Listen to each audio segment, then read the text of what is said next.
Built to Last, your new album is coming out November 4th. Tell me a bit about it. What's special about it? What are we going to like? I think if you're a Hammerfall fan in 2016, there is no way you can't like this album, because this is everything that I think that Hammerfall is, and I think that Hammerfall should be. I am very, very proud of this album. I think there's not one song on the album that's not 100% great. I don't think there's any aspect of the whole album that I'm not satisfied with. So I'm very, very anxious to hear what people think about it. Oh, that's great. That's wonderful to hear. Okay, and how is the process any different from previous releases, like the recording, the writing? Yeah.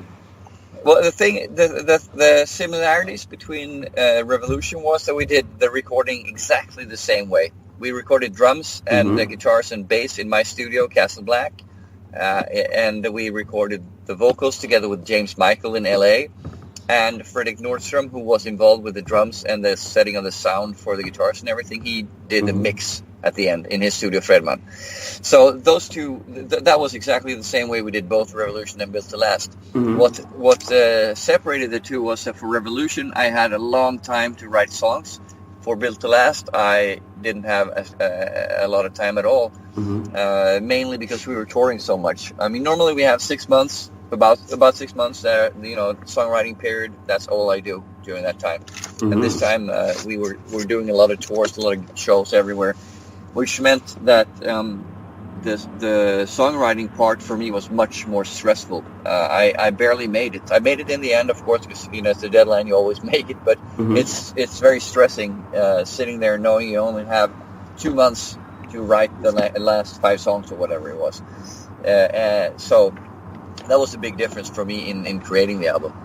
Okay, I see. Well, I'm seeing you guys. I saw you guys have another very long tour coming up from January to May, and you'll be touring with Delane. Will you be touring with other bands, or how did that happen? Yeah, no, doing a mistake, misunderstand a little bit. We're doing the European tour in January and February together with Gloria Hammer and Lancer. Oh, okay. And then in April and May we do a North American tour with Delane. So that's how it is. I see. Okay, and how does it feel like for you, like knowing that you will be again on tour for such a long time? Is it still like exhilarating? Is it still a rush? Both yes and no. Okay. There's nothing like being on stage performing for people who want to see your show. And you can't compare that to anything. Okay. But now, because I have a family now with a son and of course a wife, so that makes it a little bit like I don't want to be away from them too long. But doing this tour this way, we're going to be on the road about every other month, more or less, throughout the first 6 months. So home on tour for a month, home for a month, tour for a month, home for a month, and so on. And that is unusual. That's very.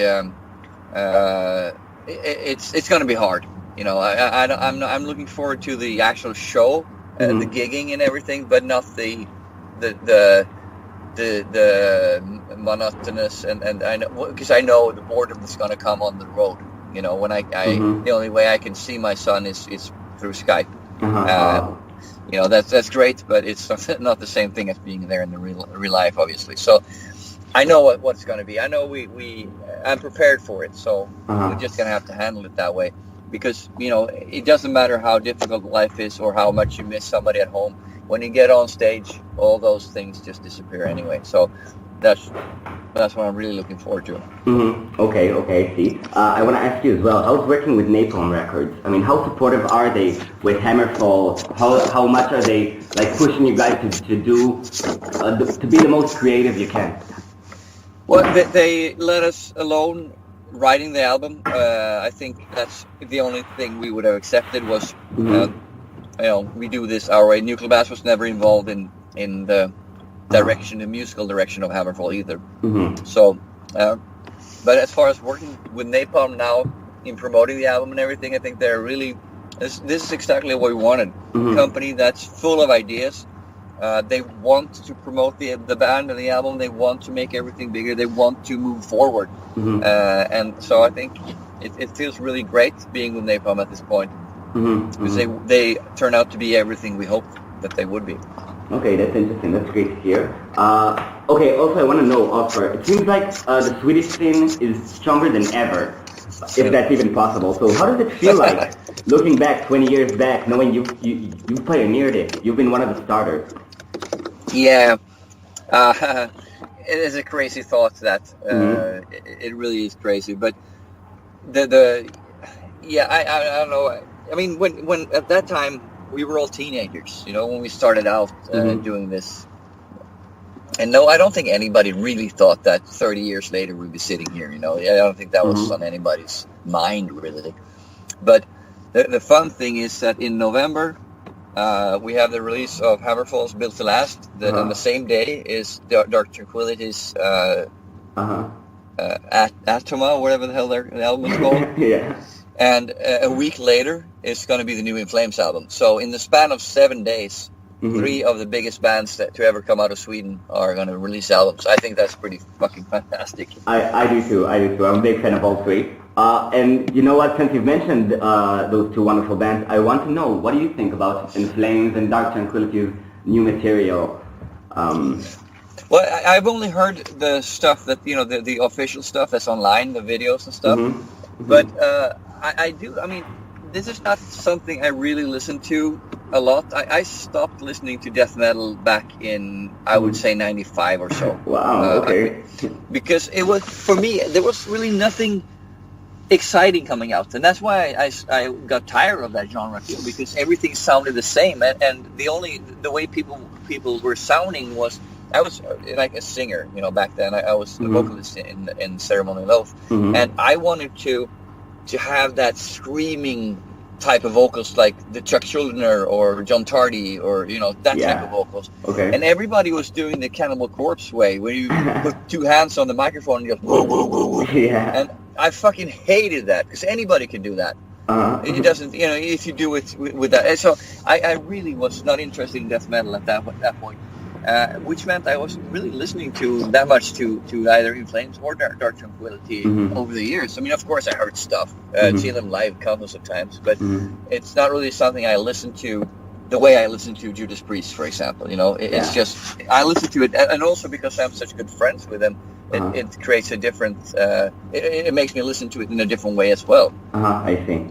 And do you ever miss singing? Like, do you ever see yourself singing in a record sometime in the future? Not really. I mean, we did do a Ceremonial Oath reunion 3 years ago. We did 3 shows, which was so much fun. You can't believe it. But I would love to see that. Really, I wanted to ask you about Ceremonial Oath, but I just tried to stop myself from doing this. Okay. Okay. I also want to know. Okay, so which records did you most enjoy this year? Like metal, non-metal? Tell me a bit about your musical taste. What did you like that's new? One of the highlights for me was the 6 a.m. album, Prayers for the Damned. I really liked that one. I mean, we worked with James Michael the first time in 2011, and back then I hadn't really listened to 6 a.m. I actually, on the plane over to the U.S., that's when I heard 6 a.m. for the first time. I figured, okay, I have to see what the hell this is all about. But I knew that Joachim and Fredrik were really big fans of that. And since then, because James he played to us in the studio the upcoming album that wasn't released yet at that point, the new 6 a.m. album, the second one that they did. I believe This Is Gonna Hurt, I think. And I really liked it. I really, really liked it. So I've been following them since then. I mean, this is one of the new bands that I really like very much. I think they're doing a great job, and James's vocals are outstanding. He's one of the best vocalists out there today, in my opinion. Okay, and tell me. Yep. So, did you like Iron Maiden's Book of Souls? Oh yeah, I thought it was a big surprise. Not because I thought they would do anything bad, but because it was. I don't know how many minutes the album is, but I think there was some sort of average song length of 8 minutes or something like that. Something like that. It's fucking ridiculous. But okay, I cannot.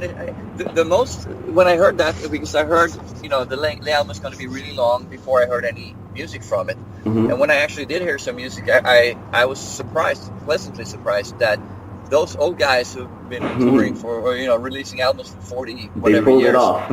Yeah, because there's not a lot of, like, I thought, how can they find a material for this? That's what I thought, but it's really, really good. So, Maiden was never one of my favorite bands or anything. For me, it was always Priest and Accept and stuff like that. But I always appreciated Maiden. It was just not on the same level for me as those other bands.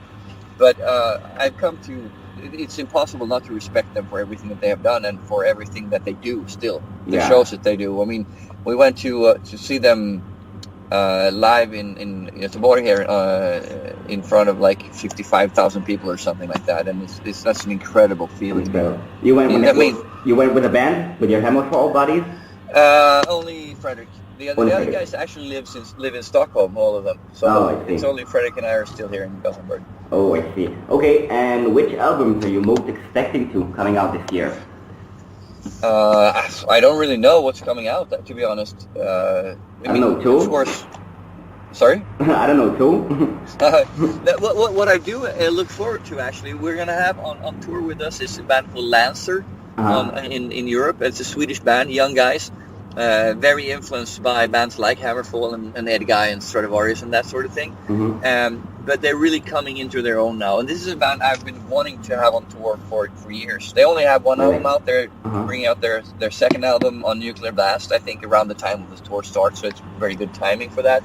But they sound like this is how I want new music to sound like. They really capture me. Great songs, great performances, and just a very alive feeling to everything. So I'm really looking forward to that album, Lancer. Okay, and for my last question, Oscar, I wouldn't take more of your time, but I would like to know, with which other artists would you like to work with in the future? Again, it could be metal, non-metal. Yeah, I don't really have any preference like that. I don't really feel like, this would be, because I don't approach writing songs like that. I write everything I write, everything I do is Hammerfall oriented, Hammerfall centered. So I don't really see that. I mean, it would be fun as hell to collaborate with on something with James Michael, to be honest, because he's not just a great singer; he's a really good producer and songwriter as well. So cool. that would be really fun. I see. Okay. Well, Oscar, thank you so much for your time, and I'm sure Built to Last coming out November 4th will be fucking amazing. So again, thank you. And I hope you think so. Yeah, thank you very much. Thank you. Take care. Yeah, you too. Bye-bye. Bye.